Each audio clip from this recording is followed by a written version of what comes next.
मुसलमानों से इसलिए अपील है क्योंकि मुसलमान बीजेपी को अपना दुश्मन समझती है, लेकिन बीजेपी मुसलमान के दुश्मन नहीं है। बीजेपी उन मुसलमानों के दुश्मन है कि जो मुसलमान हिंदुस्तान में रह के हिंदुस्तान से गद्दारी करते हैं। बीजेपी ऐसे लोगों को सजा देना चाहती है, इसलिए मुसलमान सोचते हैं कि ये हमारा दुश्मन है। विकास हो रहा है, काम हो रहा है, इस मुद्दे पे वोट देगी। मोदी जी को 24 पे मुद्दे पर वोट इसलिए करेंगे कि मोदी जी के रहते हुए, मोदी जी के आने से, बीजेपी की हुकूमत बनने से हमारा हिंदुस्तान बहुत मजबूत हो गया। जो पाकिस्तान हमें आँख दिखाता था, वो पाकिस्तान आज हमें आँख सर झुका के बात करती है। चाइना ने जो 15 किलोमीटर जमीन ले लिया है देश का, उस पे तो प्रधानमंत्री कुछ नहीं कहते हैं, लोग इस पर भी सवाल उठा रहे हैं। प्रधानमंत्री जी नहीं कहते हैं, उनको क्या पता है कि प्रधानमंत्री जी ने ऑफिशियल क्या काम किए? उनको पता है? उनको पता नहीं है, इसलिए ये भड़काऊ बात करते हैं कि लोग इनके खिलाफ बोले जाए, लेकिन ऐसा नहीं है। मोदी जी का काम अच्छा है, मोदी जी का काम अच्छा है, जब तो हम मोदी जी का सपोर्ट में हैं, हम मुसलमान। देखिए, महंगाई पूरा इंटरनेशनल एक इशू है, तो गरीबी महंगाई थोड़ी तो भुगतना ही पड़ेगा, झेलना ही पड़ेगा। हम लोग चाह रहे हैं कि 2024 में फिर से मोदी जी आएँ, और मोदी जी आने से क्या होगा कि हम लोग का हिंदू मुसलमान सबको लेके चलते हैं। देखिए, 24 में सीट मिलने की आप बात नहीं करें। मैं चाहता हूं कि 24 में अमित शाह के कहने के मुताबिक बंगाल के अंदर बीजेपी की हुकूमत बनेगी, बनने जा रही है, क्योंकि बंगाल के जनता जान गए हैं कि यहाँ के जो वर्तमान सरकार है, टीएमसी सरकार, इन्होंने लोगों को सिर्फ आस में रखा, कुछ दिया नहीं है। इनका कहना है कि आप हमें वोट दो, हम आपको सब कुछ देंगे, लेकिन ये ऐसा करते नहीं। ये माइनॉरिटी मुस्लिम संख्यालघु के साथ इन्होंने बहुत अत्याचार किया, इतना अत्याचार किया कि मुसलमान भी समझ गए कि पश्चिम बंगाल में अगर हमें कोई हक दिला सकता है तो हमारे अमित शाह जी बीजेपी हुकूमत दे सकती है। इसलिए हम पश्चिम बंगाल के सारे मुसलमानों से, संख्यालघु से कहूँगा कि आप आने वाले चुनाव में नरेंद्र मोदी जी बीजेपी की हुकूमत को मजबूत कीजिए, और बंगाल में हमें उम्मीद है कि बंगाल में, पश्चिम बंगाल में बीजेपी की हुकूमत बनेगी। मुसलमानों से आपकी अपील क्यों है? मुसलमानों से इसलिए अपील है क्योंकि मुसलमान बीजेपी को अपना दुश्मन समझती है, लेकिन बीजेपी मुसलमान के दुश्मन नहीं है। बीजेपी उन मुसलमानों के दुश्मन है कि जो मुसलमान हिंदुस्तान में रह के हिंदुस्तान से गद्दारी करते हैं। बीजेपी ऐसे लोगों को सजा देना चाहती है, इसलिए मुसलमान सोचते हैं कि ये हमारा दुश्मन है। यूपी में हाँ। और मध्य प्रदेश में जिनके घरों पर बुलडोजर चला है, हाँ। तो क्या वो देशद्रोही थे? एक बात बताइए कि बीजेपी जिनके घरों में बुलडोजर चला है, उन्होंने कितने मुसलमान को मारे, पहले इसका हिसाब मुझे दीजिए।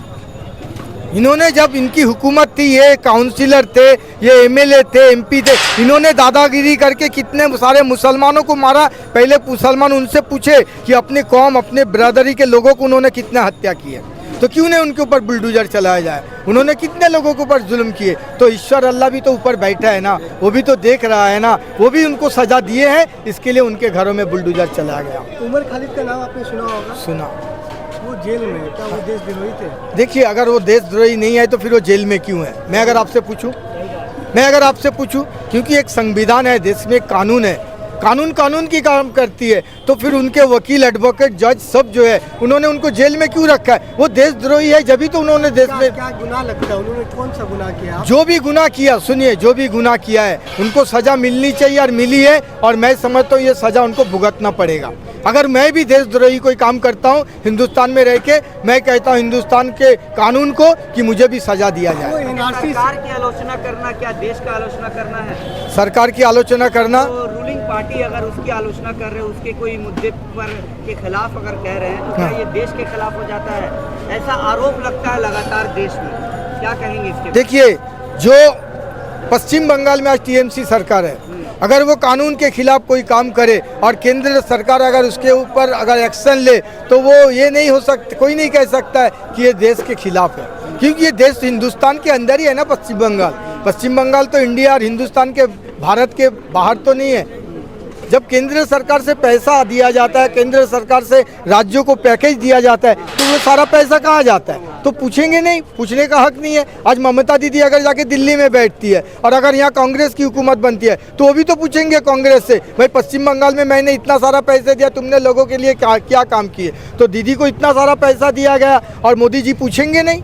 मोदी जी के काम को आप कैसे देखते हैं? मोदी जी का काम अच्छा है, मोदी जी का काम अच्छा है, जब भी तो हम मोदी जी का सपोर्ट में है, हम मुसलमान। लोग किस मुद्दे पर जो है वोट करेंगे? मोदी जी को 24 पे मुद्दे पर वोट इसलिए करेंगे कि मोदी जी के रहते हुए, मोदी जी के आने से, बीजेपी की हुकूमत बनने से हमारा हिंदुस्तान बहुत मजबूत हो गया। जो पाकिस्तान हमें आग दिखाता था, वो पाकिस्तान आज हमें आग सर झुका के बात करती है। चाइना जो मध्यप्रदेश में, चाइना ने जो कितना किलोमीटर जमीन ले लिया है देश का, उस पे तो प्रधानमंत्री कुछ नहीं कहते हैं, लोग इस पर भी सवाल उठा रहे हैं। प्रधानमंत्री जी नहीं कहते हैं, उनको क्या पता है कि प्रधानमंत्री जी ने ऑफिशियल क्या काम किए? उनको पता है? उनको पता नहीं है, इसलिए ये भड़काऊ बात करते हैं कि लोग इनके खिलाफ बोले जाए, लेकिन ऐसा नहीं है, ऐसा नहीं है। हमारे प्रधानमंत्री के आने से हमारे देश के जो नेवी है, नौसेना है, कितना मजबूत हो गया। हमारे जो सोल्जर है, आर्मी है, कितने मजबूत हो गए। आज हमारे तरफ पाकिस्तान आंख उठाकर देखने का हिम्मत नहीं कर सकता है। कैसे देखते हैं देश में जिस तरह से महंगाई बढ़ रही है? देखिए, महंगाई पूरा इंटरनेशनल एक इशू है, और इस इशू के ऊपर अगर हम स्टडी करने जाएंगे तो हमें बहुत सारे जो है ना स्टडी करना पड़ेगा। लोगों के ग्लोबल एक यूनिवर्स है, लोगों का जो आज परिस्थिति है, लॉकडाउन के बाद ऐसे ही लोग टूट चुके थे, तो गरीबी महंगाई थोड़ी तो भुगतना ही पड़ेगा, झेलना ही पड़ेगा। तेलंगाना में कांग्रेस ने, राहुल गांधी ने ये कहा है कि अगर उनकी सरकार बनती है तो वो सिलेंडर को 500 रुपये में देंगे, और बहुत सारी जो 6 बहुत बड़े बड़े वादे कर दिए हैं। देखिए, अगर वो 500 रुपया में देना चाहते हैं तो अपने पैसे से खरीद के लोगों को दे देवे ना, मुफ्त में, मुफ्त में दे देवे ना। 500 रुपया क्यों देवे? मुफ्त में दे देवे। अगर लोगों से अगर तेलंगाना और हिंदुस्तान से के लोगों से अगर इतना मोहब्बत की दुकान खोल के, अगर इतना मोहब्बत है, हमदर्द का दवा खाना खोला है अगर कांग्रेस ने, तो लोगों को घर घर में मुफ्त में सिलेंडर पहुंचा देवे ना, और सबके बाइक में जो है ना पेट्रोल फ्री भरा देवे। महंगाई आपको लगता है? महंगाई देखिए, आज हम जी रहे हैं, आज हमारा सैलरी जो है 20,000 रुपीज़ है। 20,000 में जो पहले मेरी जो ज़रूरत पूरी थी, होती थी, आज भी होती है, तो मैं उसको महंगाई कहाँ मानता हूँ। हम लोग चाह रहे हैं कि 2024 में फिर से मोदी जी आएँ, और मोदी जी आने से क्या होगा कि हम लोग का हिंदू मुसलमान सबको लेके चलते हैं। मतलब कि वो जो काम करेंगे हिंदू के लिए करेंगे, मुसलमान के लिए, सबको लेके चलते हैं। हम लोग मोदी जी को लाइक करते हैं, पसंद करते हैं कि 2024 में मोदी जी फिर से आएँ। आप हिंदू मुसलमान की बात कर रहे हैं, लेकिन देखा गया कि उत्तर प्रदेश में मुसलमानों के घर को निशाना बनाकर बुलडोजर चलाया गया। कई मुस्लिम नौजवान जो बेकसूर है वो इस वक्त जेल में है। ये सब गलत बात है, ये सब गलत बात है। ये सब मतलब कि कांग्रेस और दूसरा पार्टी लोग मुद्दा बना के रख दिया इन लोग, क्या समझे। अच्छा, मुसलमान क्यों नहीं भाजपा पे भरोसा करते? मतलब कि कांग्रेस और दूसरा पार्टी इनको डरा रहा है कि ये पार्टी आवेगा तो NRC लागू कर देगा, तो ये ऐसे कर देगा, मुसलमान के लिए तकलीफ़ होगा, ये आने से दिक्कत हो जाएगा। ये सब बात गलत बात है। ये मतलब कि वोट काटने के लिए, डराने के लिए ऐसा काम किया जा रहा है। ऐसा कुछ बात नहीं है। ये बंगाल में देखिए, डेली चोर पकड़ा रहे हैं, एक पर एक चोर, कोई गुरु चोर, कोई मतलब कोला चोर, एक पर एक मतलब यहाँ पर ये सुनने मिल रहा है। बंगाल में बेरोजगारी ख़त्म हो गया, रोजगारी नहीं है एकदम। देखिए, ये हर देश देखिए आगे बढ़ते जा रहा है, बंगाल देखिए पीछे जा रहा है।